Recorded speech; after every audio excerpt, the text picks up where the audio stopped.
Então vamos lá, atividade um aí, então primeira semana, vai ser aí provavelmente o mesmo dia de aula, 2 aulas seguidas, uma dobradinha, né. Ele vai relembrar aqui qual que é a proposta do itinerário, então analisar doenças genéticas raras, os aspectos biológico e social, e ele propõe aqui, né, simular os papéis dos familiares, o que eu acho uma coisa bem delicada, né, de trabalhar. E aí, isso com o intuito de desenvolver empatia. Eu acho que não é essa a única forma de desenvolver empatia, mas ele propõe isso, né? Bom, a gente nunca tem certeza que vai conseguir desenvolver a empatia, algo um pouquinho mais complexo. E eles estão no segundo ano do ensino médio, isso é um assunto um pouquinho mais delicado, né?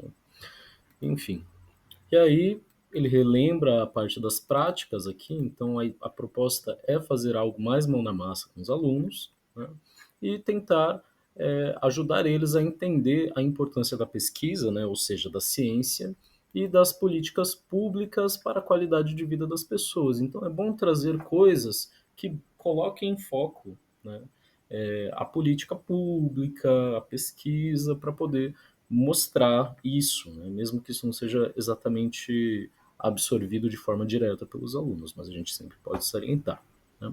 E aí vem as instruções de fato sobre a aula. Então, acolher os alunos, eles estão voltando aí das férias, é o começo do terceiro bimestre, né? A primeira aula um pouquinho mais tranquila, tá todo mundo voltando a pegar, né, pegando o ritmo aí, tá? Então vamos lá. Objetivos de aprendizagem. É legal mostrar quais são as metas do itinerário, né? Realizar os combinados, né? E também falar um pouco, tá, então vocês vão ter que fazer provas, vocês vão fazer atividades. O que que vai ser, né, esse itinerário, né? Para de fato eles entenderem o que, que vai ser cobrado deles para eles se posicionarem, né?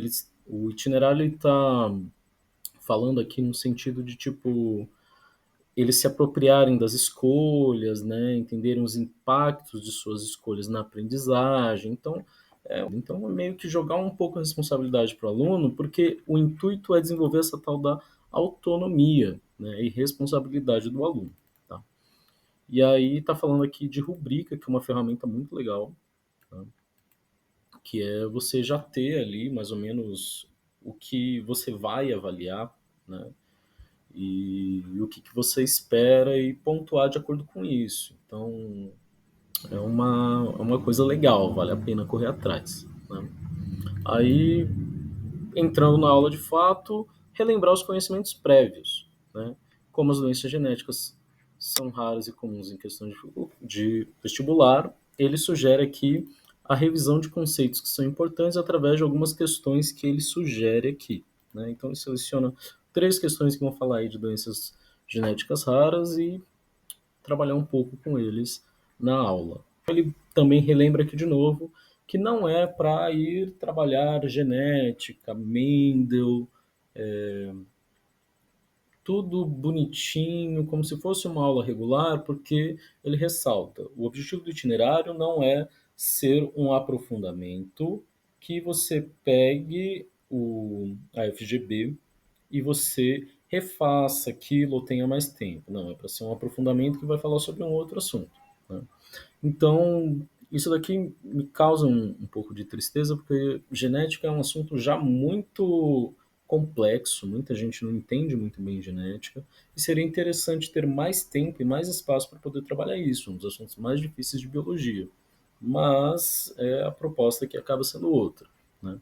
E aí ele sugere relembrar conceitos básicos como divisão celular, replicação do DNA, ploidia, genótipo, fenótipo e, né, caso, né, algum aluno, né, um ou outro aluno tenha dificuldade, ele reforça, não, colocar isso como uma atividade para casa e não trabalhar em sala de aula, a não ser que a turma inteira esteja defasada com aquele assunto.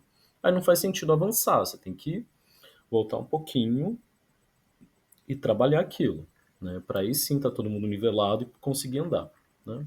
E aí ele vai sugerir algumas coisas para dar uma olhada, né? Tem essa revista genética na escola, que é muito legal.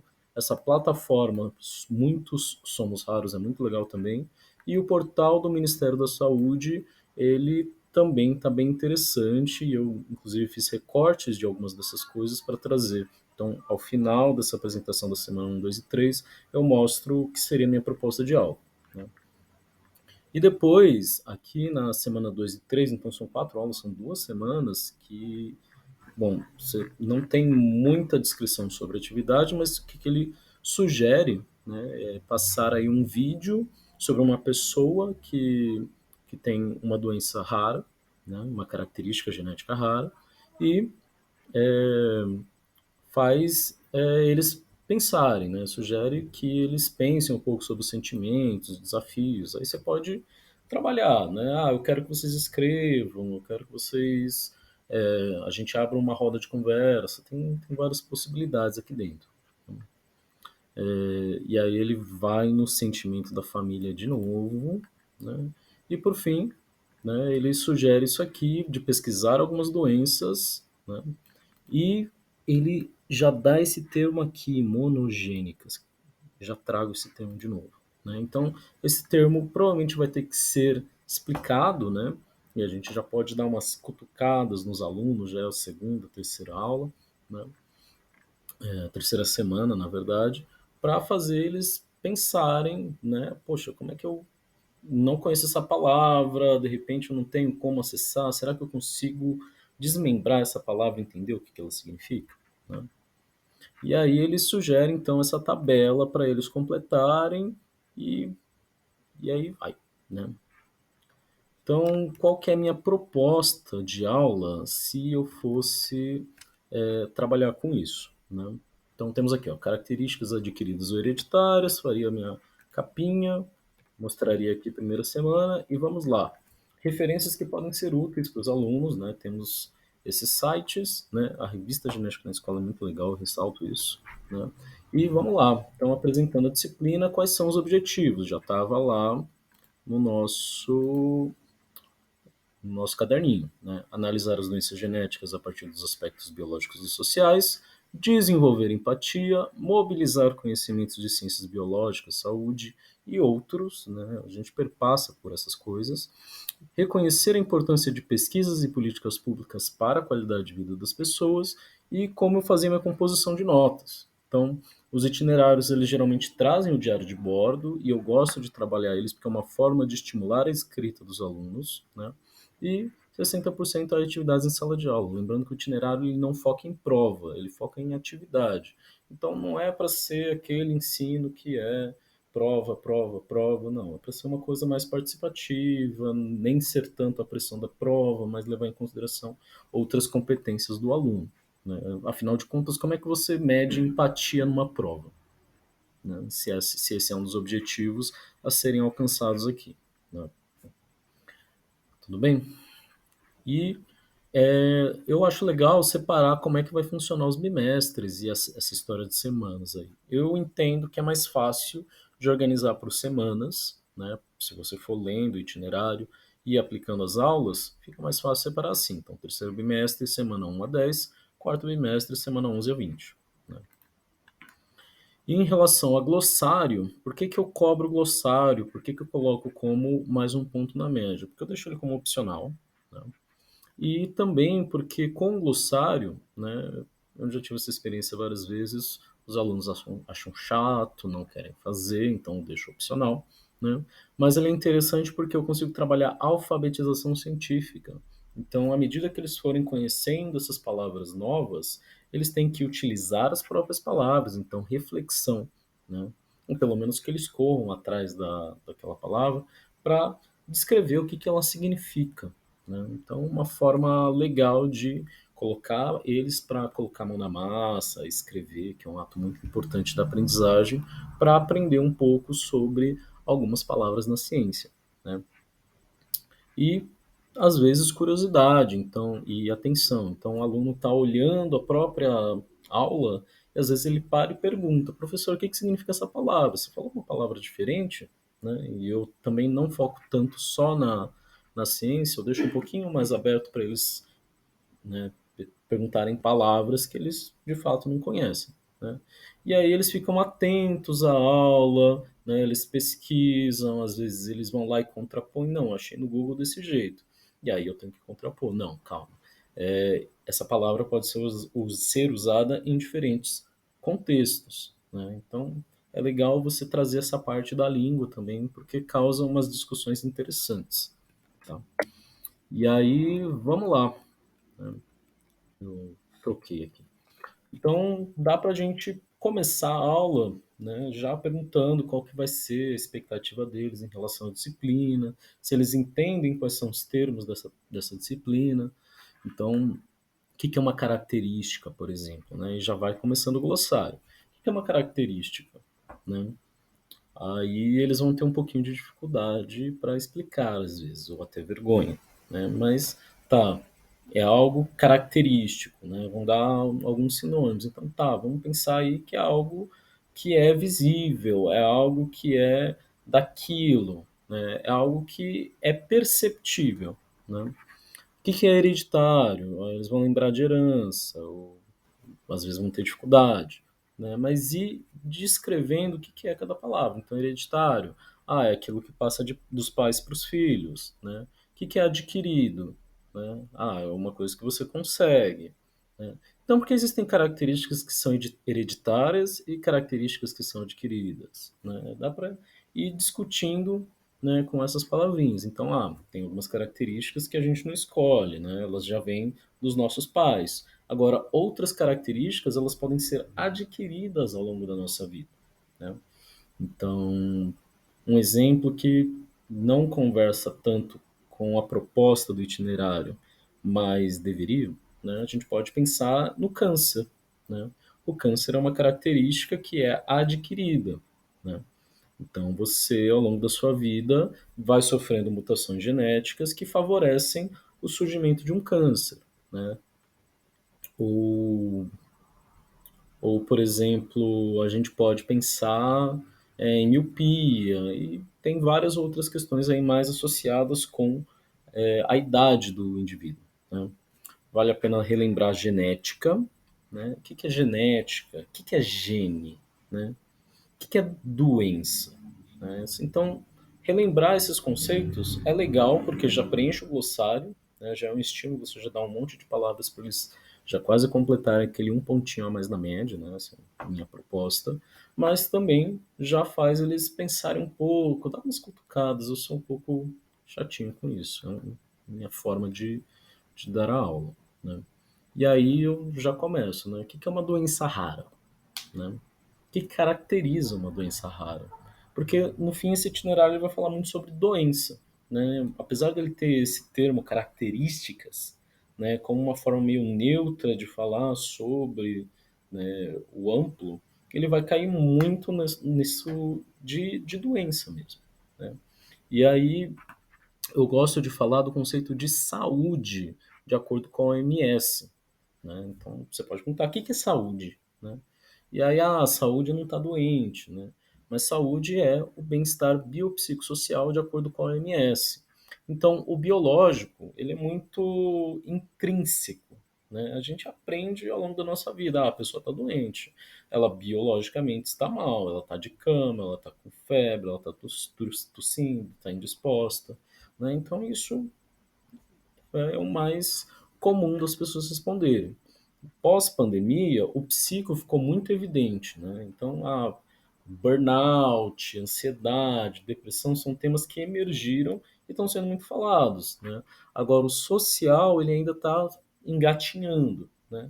Então, a gente sabe que cada um desses termos, né, eles influenciam um no outro. Então, se você está mal, né, biologicamente, seu social está prejudicado. Se você está mal biologicamente por muito tempo, né, isso, o seu social prejudicado pode afetar o seu psico, né, e por aí vai.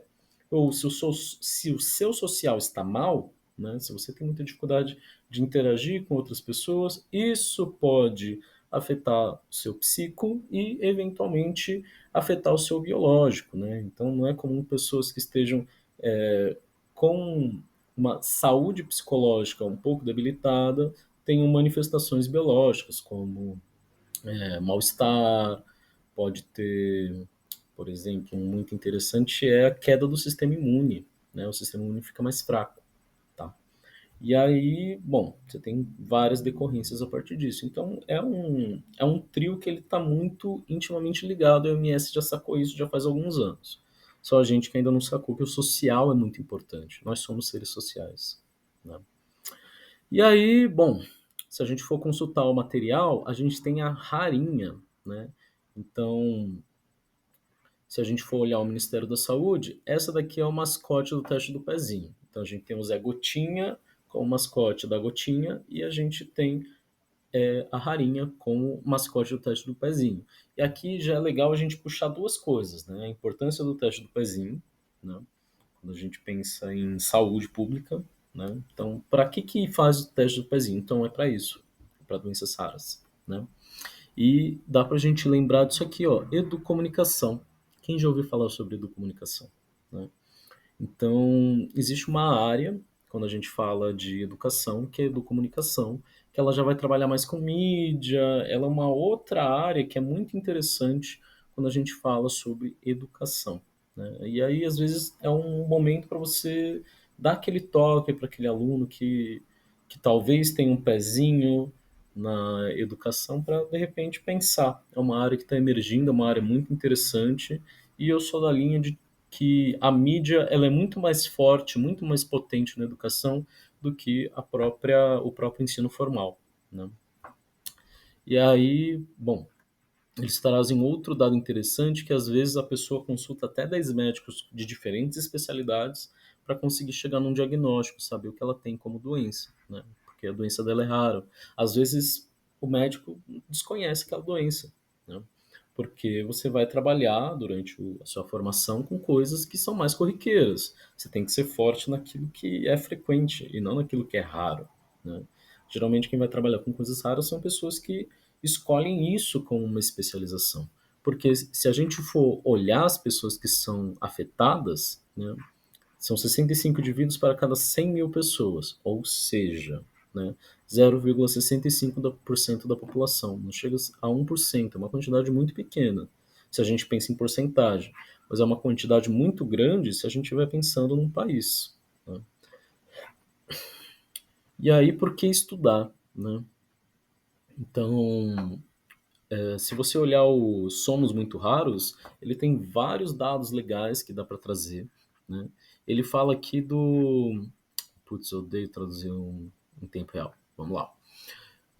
Doença pulmonar obstrutiva crônica, né? É a quarta maior causa de morte no país, né? Então, é caracterizado como uma doença rara, mas é bem frequente, né? Vale a pena trazer um pouquinho mais de informações, né? Quarta maior causa em relação ao quê? A gente sabe que o nosso país ele tem mudado de perfil em relação à taxa de mortes, né?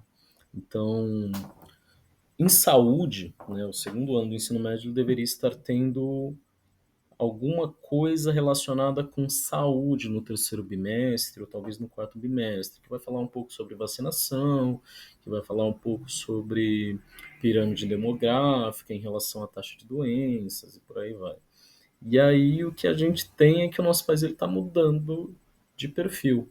Então, em países que são pouco desenvolvidos, você costuma ter doenças muito comuns, tipo resfriados ou doenças muito associadas à higiene, afetando e causando muita morte, né? Então, desnutrição, verminoses, né?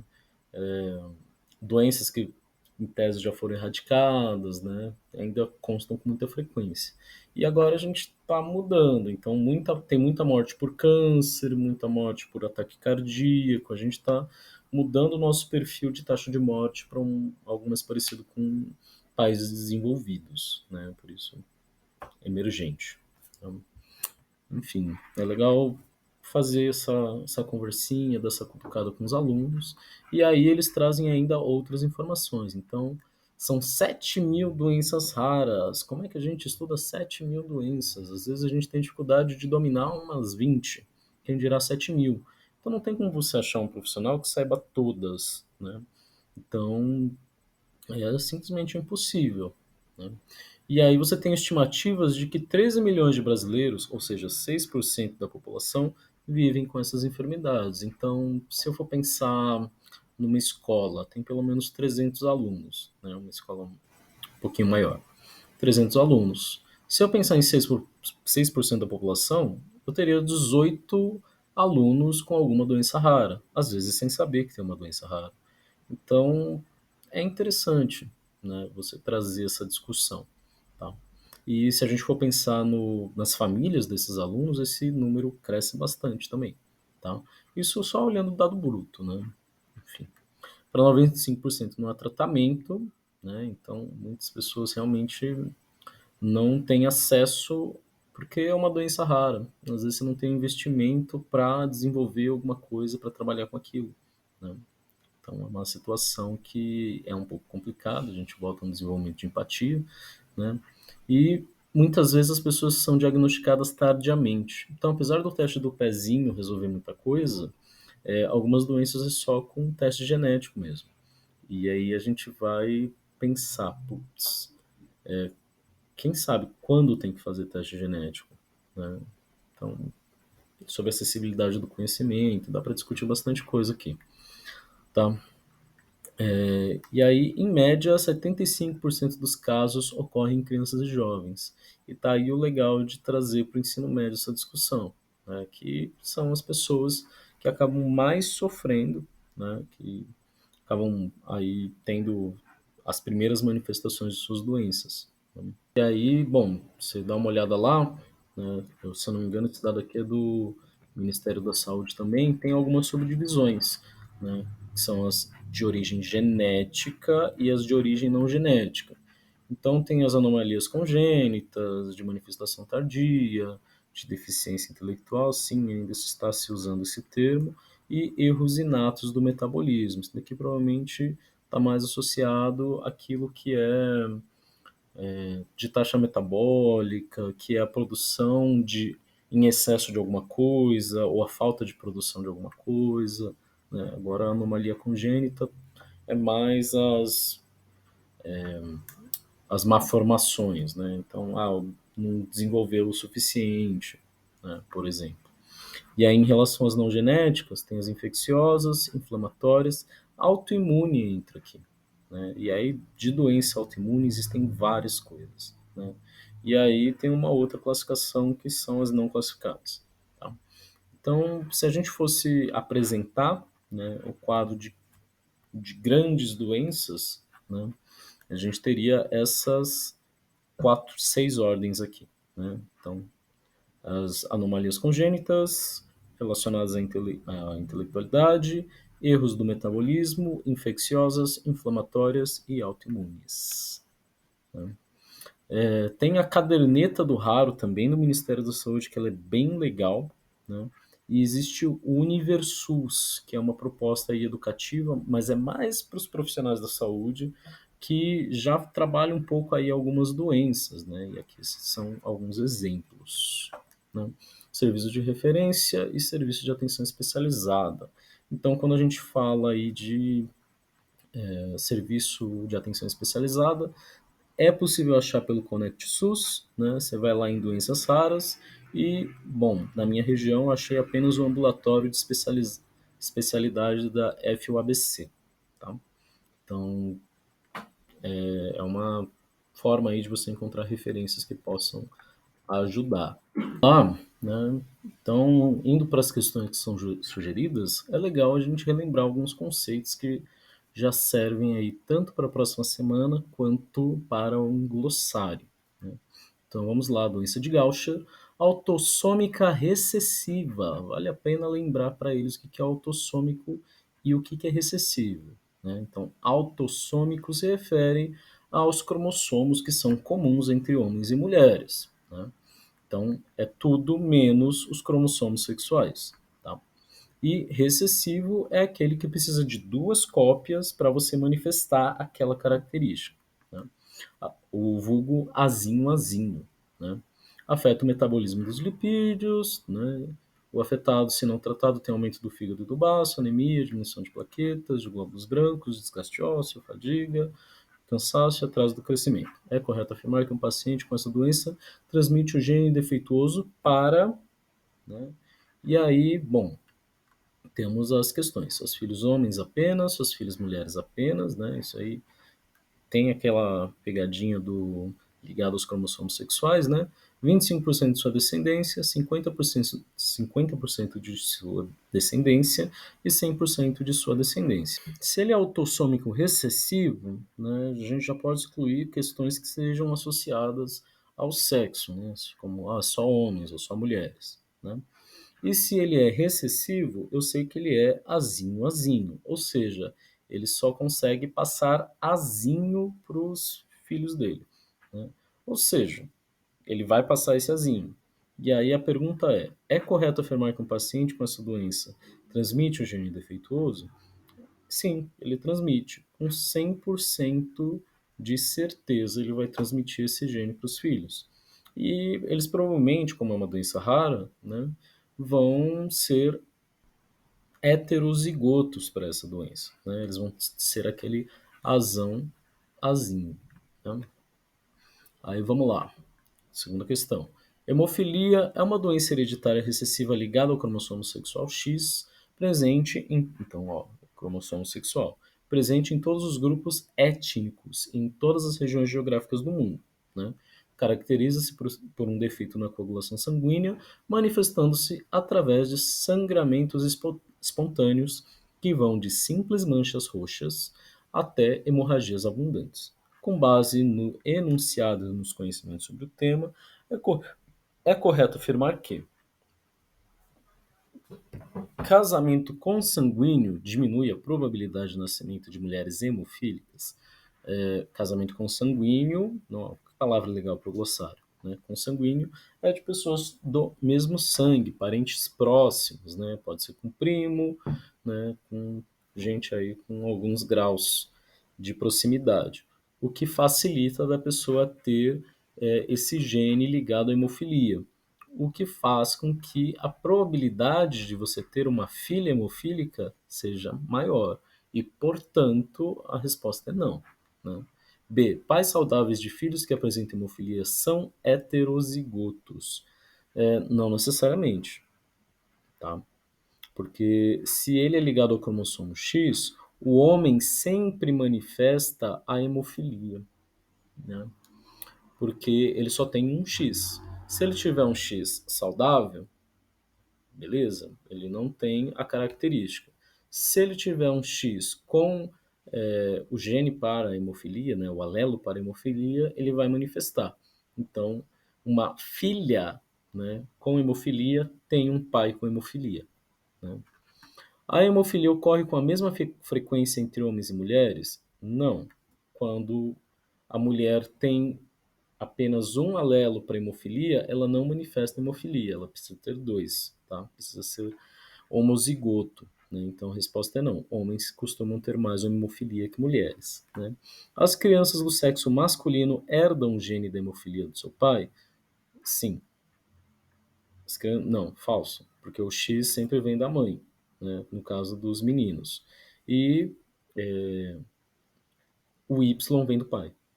Mulheres hemofílicas são filhas de pai hemofílico e mãe heterozigótica para este gene. Sim, é o mais certo. Pode ser uma mãe hemofílica também. Mas, considerando todo o universo de respostas, aí era mais correta, né? E vamos lá. A última é essa. A doença de Huntington é uma enfermidade hereditária rara que afeta o sistema nervoso central, causando alterações de movimentos, tarará, tarará, tarará. O hierograma abaixo de uma família com casos dessa doença, nos quais os homens e mulheres afetados estão representados, respectivamente, pelos quadros e círculos pretos. Analisando as informações acima podemos afirmar que Huntington é um padrão de herança autossômico recessivo. Tá, então vamos lá. A gente tem um homem aqui, e aqui nós temos mulher, mulher, mulher, homem. E aí nós temos aqui, ó, um homem teve tanto um filho quanto uma filha. Então pode ser que, né, de um, dois, três, sete filhos, mais ou menos metade teve a doença, tem chance de ser autossômica dominante, né? Aí beleza, temos uma filha. Aí essa daqui teve um filho com uma característica, né? E os outros dois não, mais ou menos metade. Aí ele teve filhos, né? E mais ou menos metade, né? Não dá pra gente ter uma pessoa e meia, teve a característica, tá? Aí aqui nós temos esses dois também com a característica. Tem aqui a filha que deu luz a essas duas crianças que são metade. Então, provavelmente uma característica que é autossômica, não está ligada ao sexo, senão a gente teria um padrão de herança diferente. Ó, na primeira geração a gente tem tanto homens quanto mulheres, depois tanto homens como mulheres, e aqui também, tanto homens como mulheres com a característica, né? Então, não está ligado ao cromossomo X. Também não é recessivo, senão essa característica demoraria muito para aparecer, porque se fosse uma característica rara, né, provavelmente uma característica rara, você não encontraria outra pessoa com essa característica, né? Então, a resposta mais provável é essa C, ó, um alelo dominante é o causador da doença de Huntington.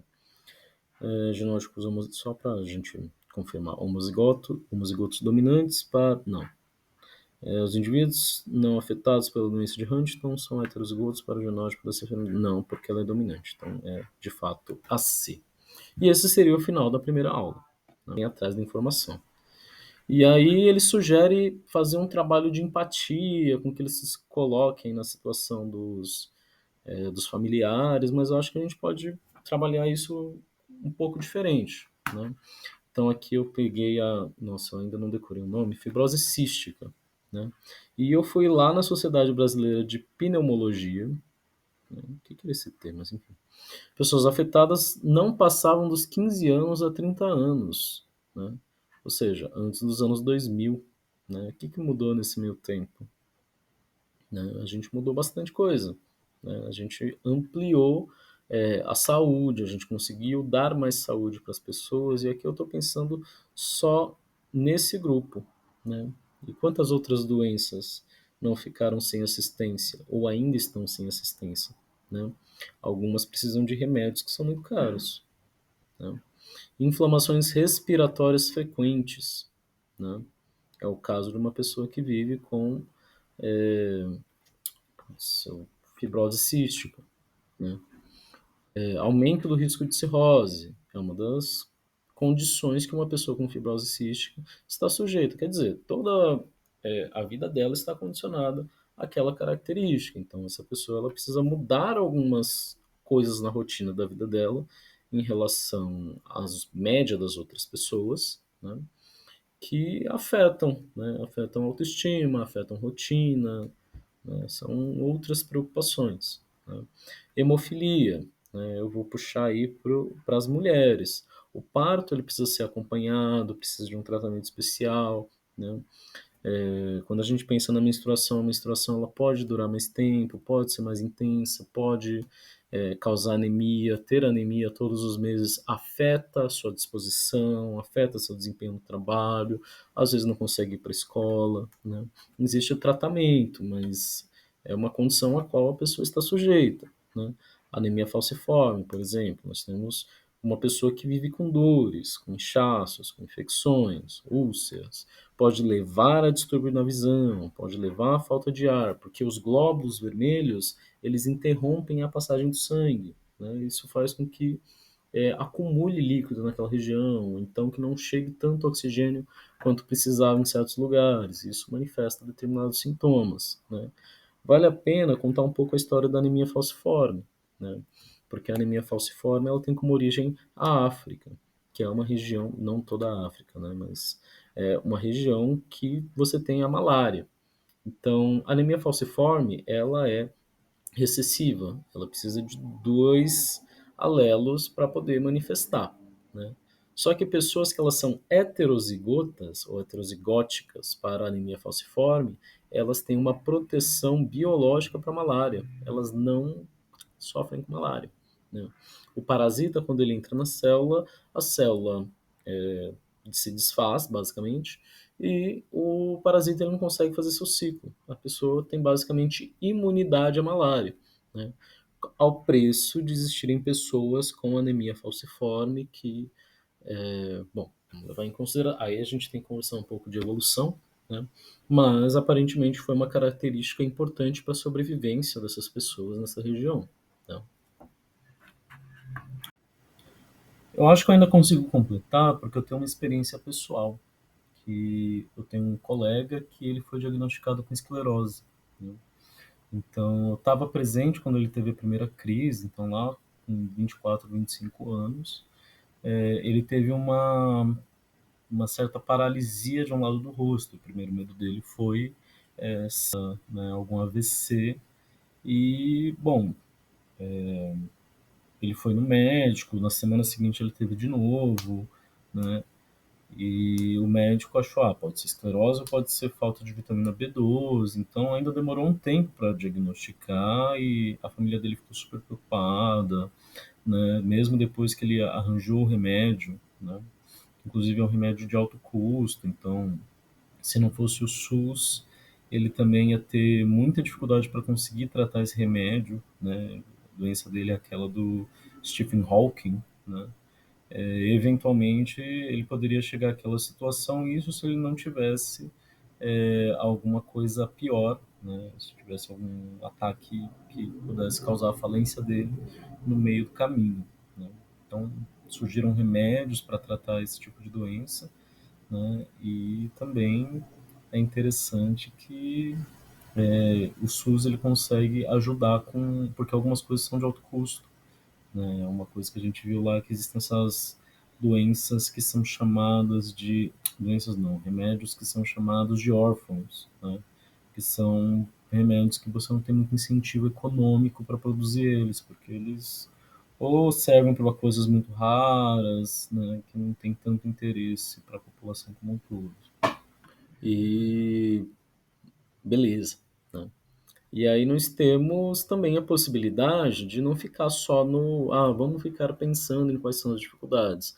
A gente pode fazer, o que a gente pode fazer hoje em dia é dar voz para as pessoas que estão nessa situação. Então a gente pode é, acessar a internet, pedir para eles acessarem, a gente pode colocar no YouTube e procurar o depoimento de uma pessoa com uma doença rara, né? Entender quais são as dificuldades dela, a partir da voz dela, da vivência dela, e não de uma visão autocentrada em que eu fico pensando o que é que aquela pessoa pode sofrer.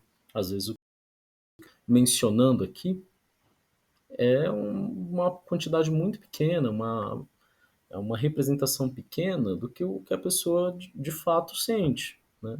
Então, às vezes eu estou focando na anemia e para a pessoa o problema é a rotina de cuidados dela, né? Então, é importante entender o que é né, se o nosso objetivo é entender empatia, desenvolver empatia, é importante a gente colocar as pessoas que vivem nessas condições para falarem, né?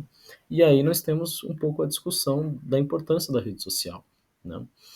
Então, ao mesmo tempo que é um problema também, né, ela tem seu lado positivo, que é dar voz a pessoas que antes não tinham voz, né?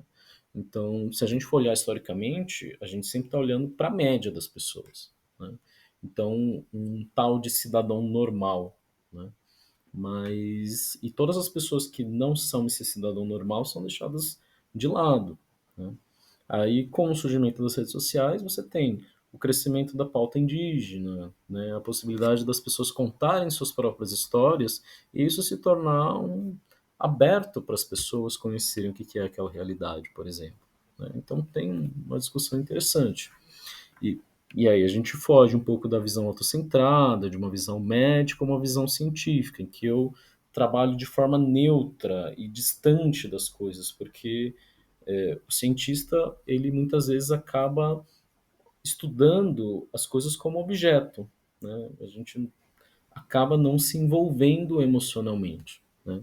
E o intuito aqui é se envolver. Então, é um às vezes até contraditório, né? Fazer uma aula expositiva falando sobre a vida de outras pessoas das quais você não vive aquilo, né? Então essa é uma proposta interessante. E aí dá para fazer isso nessas 2 semanas, reservar uma semana de aula né, para fazer aquelas tabelas, para eles pesquisarem, para fazer discussões, e na semana seguinte, né, jogar isso aí, ó, vamos pensar na hemofilia, na anemia falciforme, e também falar um pouco sobre, né, dar um pouco de voz para as pessoas que vivem com as doenças raras, que é a rotina, e pedir para eles, né, pensarem nisso, né, refletirem, abrir uma roda de conversa, e, enfim, colocar aquilo ali em prática. Né? Então, essa seria aí minha proposta de aula para essa proposta de itinerário.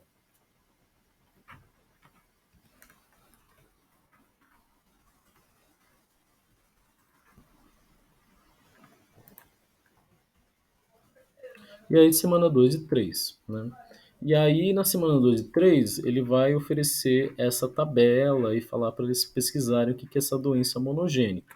Essas foram as três primeiras que eu me deparei e eu fiz meio que um gabarito do que se espera que eles tragam como resposta. Né? Eles vão ter que pesquisar um pouquinho, mas se a gente for pegar a fibrose cística, a gente tem isso aqui como o que ela causa, né? Então, eu interpretei isso aqui não como o que ela faz, afinal de contas nós temos os sintomas para dizer isso, né? Mas o que, que ela manifesta, né? Como característica. E aí a fibrose cística ela afeta aqui as células produtoras de muco, suor e sucos digestivos. E ela é autossômica recessiva, azinho azinho. Né? E eu acho legal a gente usar esses termos, né? Tipo azinho azinho, apesar de que não era legal a gente usar as letras, seria legal usar letras diferentes para simbolizar que são genes diferentes, né? Mas é só para a gente representar aqui o autossômico recessivo, mas é uma questão para se discutir. Pode levar o aluno ao erro, né? Enfim. Então, azinho azinho, ela é recessiva, você precisa ter os dois alelos, né? Sintomas vão ser tosse, infecção pulmonar, fezes gordurosas, né? E o diagnóstico, temos aqui, ó, teste do pezinho. E se a gente for olhar a anemia falciforme, aqui, ó, de novo, o teste do pezinho. E só a doença de Huntington, que vai precisar de exame genético, né? Então, o teste do pezinho não cobre todas as doenças, mas cobre bastante. Já é uma ajudinha aí, né? A criança já saber, né, logo cedo que ela tem uma característica. E aí tem algumas sugestões de tratamento, né? Então, a situação é essa, não existe uma cura, né? Você pode até fazer essa brincadeira. Gente, será que tem como a gente curar essas doenças? Né? Só para dar uma instigada neles e ver o que eles respondem, né? Mas a resposta é não, né? Pelo menos para boa parte dessas características não existe uma cura, né? Existem tratamentos e não é para todas, né? Mas tratamentos que ajudam não a pessoa a não manifestar, né, esses sintomas, mas ajudar a pessoa a lidar com aqueles sintomas, a ter mais qualidade de vida, né? E aí, bom, tá aqui o gabarito, vocês podem pausar o vídeo, dar uma olhada, né? Ele tem um intuito mais de gabarito, né? E, bom, a proposta é eles fazerem a pesquisa, né? Eles correrem